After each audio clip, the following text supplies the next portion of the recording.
Hello everyone, welcome to week 12.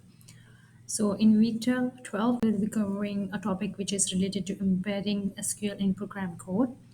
So which is mainly related to the three concepts. We have something called as functions, triggers, and store procedures. Embedding SQL code means that we are writing a piece of code which consists of number of operators. It can be select query, it can be insert, update, and delete. So it can be any one of them. So there are different purposes of these type of embedding SQL query program codes.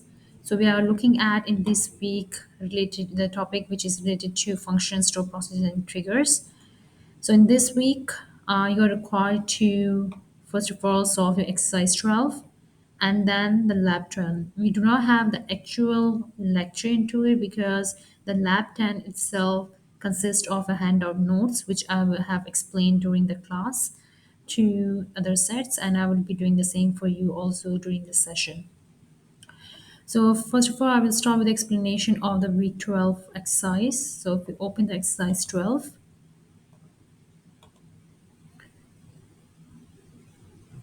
so you can see here I have given you the reading about the triggers, store procedures and functions, and I have given you short description of it along with a link. So what you have to do, you have to, after reading these links, you have to solve these questions.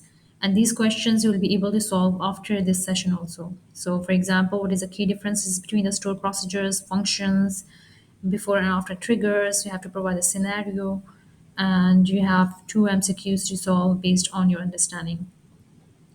Now, for the last part, which is question number 5, it consists of two options, option 1 and option 2.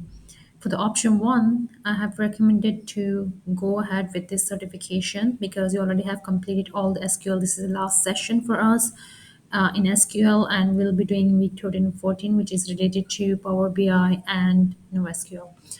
So what you have to do, you will enroll in this course. In order to enroll in this course, you have to sign up with your account.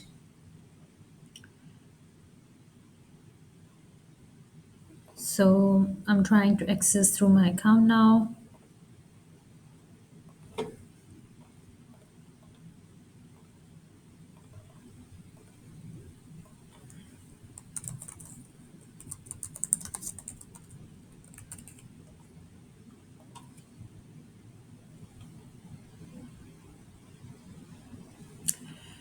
So once you sign in, for me, I already have completed this course earlier for my students to show you how the certification look like. So what you have to do, you have to, it's up to you whether you want to go through the material or not. It's up to you because it's the same thing which we have covered so far. For example, if we look at the module 1, it's mainly about the SQL relation databases, information data models, type of relationships, relation models concepts, the constraints. You have something related to DDL, DML. You also have string patterns, ranges, sets, and you also have working with the multiple tables. So these are some of the concepts which you already have covered, which means you can go ahead with the grading review questions of each of the modules. So if you open the, what I want you to do, I want you to solve the graded review questions, which is around 2 to 3 for each module, which is unlimited attempts are there. So you can see here the questions in first module are only 3 and they are very basic ones because you already now you already have knowledge about the databases. You will be able to solve these MCQs and solve it. So for example, what is databases? What are the advantages of the relationship model includes, and what is entity name maps to the table name, that you map to table column. So these are very general questions which we are able to solve very easily without any problem. So I want you to do for the each of the module, complete all the graded review questions, and then do the final exam. The final exam is exact same questions you are doing in your modules will be the same questions, 20 questions only. It will not take a lot of time for you. Then you have to solve your course feedback and you have to claim your certification. Okay. In case if you want to look at other type of database systems such as IBM Cloud feature, there are a number of assignments out there. So in case if you want to practice more about databases, so there are a number of assignments you can practice later on. So for this one, they have given you a code. For time being, I am not able to access my code because I have access later on and my credit is expired and I don't have enough credit to show you the example of that. But I can show you that when you click on the reward skill network, it will give you a code which you can enter in order to access your IBM cloud feature code. So for me, already this is credits have been used. I will be not be able to create the account for myself. So in case, so what you have to do, you have to create your IBM cloud account. You have to log. For me, I only have account, so I will be log into my account. You have to create your own. Continue. This step is only for you in order in case if you want to practice more and use other type of databases. Okay.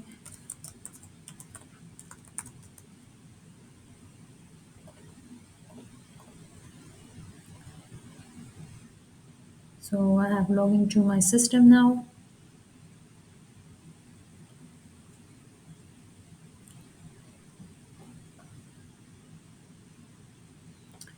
Okay. So for you, it may show you a different resources. For me, in order to create any databases, you have to go to the resource list, or maybe you can go directly to the catalog as well. The databases, this is an active one, so you can look at the DB277. This is what I have created earlier, and I was able to retrieve it.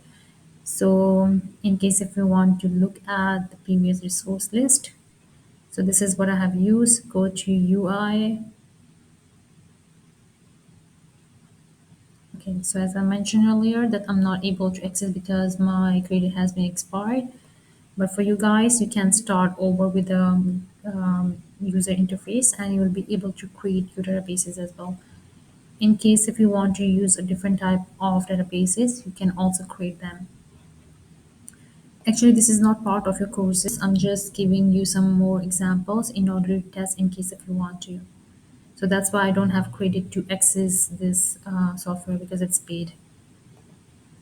So you can see here it is $904 per month. So you can be in case if you want to, you can just create it and you will be able to see the same type of SQL query builder where you can insert your statements and execute them. So this is for you just to test in case if you want to explore it further. As I don't have query, I cannot show you the example of DB2 cloud. So how the certification look like? If you are opting for the first option, it is you have to view the certificate. After you have completed, it will look like something like this, which is by the IBM. Okay. So this is the option one. You can also offer option number two, where you have to describe a MySQL trigger that can automatically increment the artwork count of an artist every time a new artist added to the work table by that artist. So this is something similar to you are doing in lab. So once you are done with the lab, you'll be able to create similar pattern of the triggers in your exercise. So it's up to you whether you want to do option one or two. So this is for the exercise.